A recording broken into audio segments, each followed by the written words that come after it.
Hello, all those people that don't view me. It's not done for you anyway, it's done for me. As a reminder, last streams I've had have not been worth documenting. Nothing substantial, nothing worth memorising or wanting to memorise or read back on later. But this one, it's funny how it's pears again. I had dreamed about pears a little while back. But anyway, that's at the end. At the beginning, I'm not quite sure what was going on, but we were moving things from one place to another. That was me, Phil, Phil Bellworthy, who used to live here as my lodger, who suffered from epilepsy when he was a child, and affected his brain in some way. Lovely man, but yeah. Anyway, we they were moving things, and it was on like a hospital trolley, you know.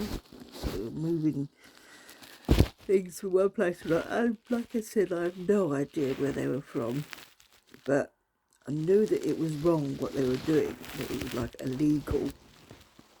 But Phil said that God's with them, and we all agreed that if they're going to get caught, it's God's will. And as we were moving everything across railways, we suddenly heard this shouting and torchlight, and it was the middle of the night, and realised it was the police, and I quickly thought, that they would hide somewhere. And so I did. I ducked into where one of the trains were, the tunnel. The further back you went, the chance of someone seeing you is impossible. But I could see everything that was going on, and I could see these police going up to Phil and some other man. I've got no idea who this other man was at all. But they were sort of like putting the handcuffs on them, arresting them for doing what it was we were doing that was illegal. Oh dear. But it was like, no way. Because whatever we were doing was a jailable offence. And so everyone was like really worried. And the police officer was right outside the tunnel. I could see him, and he was looking in, but he couldn't see me for some reason. He didn't use his torch, he just looked in there. And then they dragged Phil and this other guy away. I was really worried now what was going to happen. And I had to go to the police station and find them. We were miles away from the police station when all this happened. And I knew that the only way that I was going to get there was to walk. So I walked for ages, just heading in a specific direction. It's like I knew where I was going. And I just kept walking, and then on the way I come across this housing estate, and in the middle of this estate was like a big green area, and there was these big tent with doors that were closed. Now it felt like I've been travelling for days. I was tired, I was starving, and I went inside this tent, and it was pitch black, couldn't really see anything, and I was fumbling around inside, and I came across what seemed to be boxes and boxes of fruit, and I was putting my hand in there, and I was feeling there was grapes, apples, bananas, what else was in there, and then I felt this it felt like the size of a large watermelon. I mean, probably even bigger than that. It was really big, like a medicine ball kind of size. And I'm feeling the skin. It's like the skin was familiar, and then there was like squidgy bits, and then I could smell it. It was a conference pear. It was massive, and there was quite a few of them. They were huge, but they started to go a bit soggy, a bit ripe. The skin was sliding off, and it felt really squidge.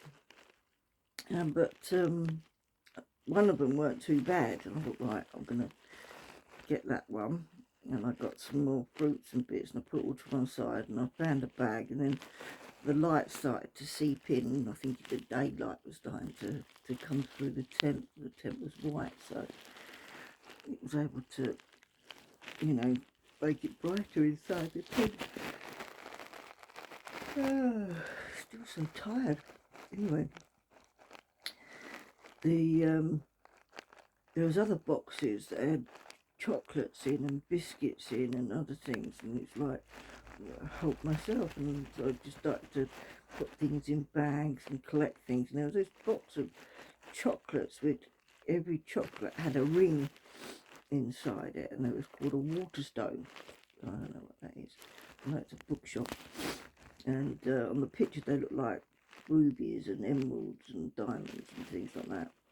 And so I put that box to one side with a few other pieces and went to get a bag. When I come back, there was loads of women in there. I don't know where they come from. They were going through everything, and things that I'd put to one side was ending up in their basket, and I was getting a bit miffed, so I quickly got in between them and grabbed what was left.